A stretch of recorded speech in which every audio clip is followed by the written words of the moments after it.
যে জমিতে যে মাটিতে সূর্যের আলো ভালোভাবে পাওয়া যাবে, অক্সিজেন যে মাটি গ্রহণ করতে পারবে এবং যে মাটি জল ধারণ ক্ষমতাও বেশি থাকবে, সেই মাটিতে কিন্তু ভালো ফসল হবেই।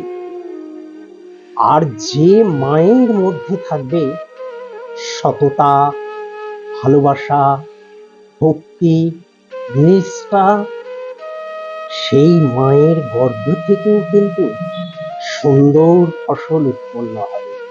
না, ফসলই না, হবে সুকন্যা বা সুপুত্র, যা সমাজের বুকে তারা প্রতিষ্ঠিত হয়ে সামাজিক চেতনা নিয়ে সমাজের কাজ করে যাবে। তাদের মধ্যেও তৈরি হবে সততা, ভালোবাসা, ভক্তি, নিষ্ঠা, শ্রদ্ধা। নমস্কার।